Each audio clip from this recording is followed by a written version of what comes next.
Welcome to the next video in this series where I show you the most efficient ways to perform any exercise so you can maximize your time in the gym. In this video, I'll show you the best way to do the close grip bench press and how to do it the most efficiently.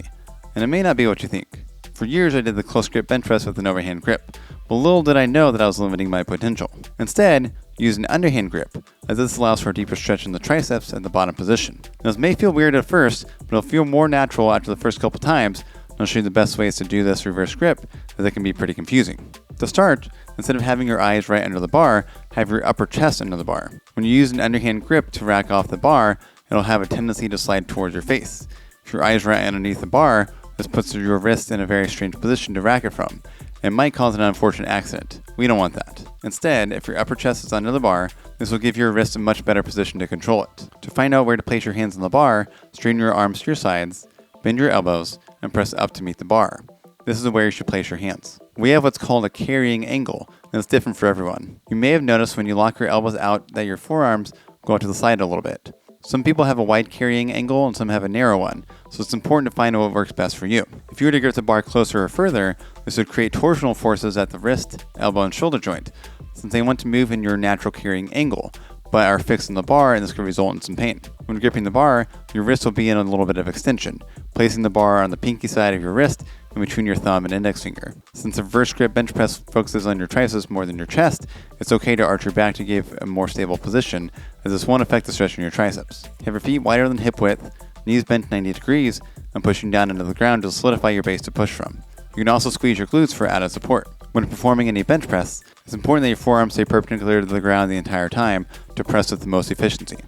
If your forearms bend too much towards your face, you run the risk of the bar falling out and smacking you in the face, which obviously we want to avoid, as well as turning this into a glorified tricep extension, which means you won't lift as much weight nor as efficiently.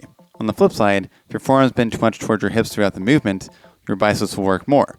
Since it'll be like a bicep curl, this will take tension off the triceps. With all that being said, you'll be lowering and pressing in an arc like this, with the bar touching around your lower sternum and coming back up in a similar way, right above your upper chest. I like to mobilize my wrist into supination to decrease the strain on my wrist with the strap mobilization. Sitting down, grab a strap or belt and place your left foot on it, so the slack is between your legs. Rest your left elbow on your thigh with your wrist dangling off.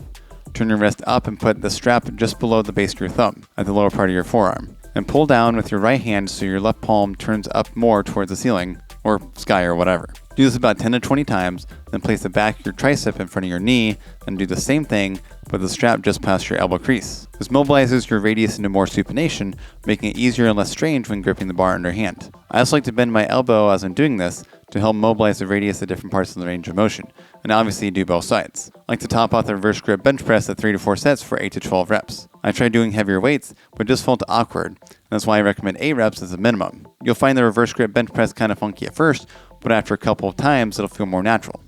If you have any questions about the reverse grip bench press, leave a comment below and I'll do my best to answer you. Click like and subscribe if you found this video helpful, and I'll see you in the next one.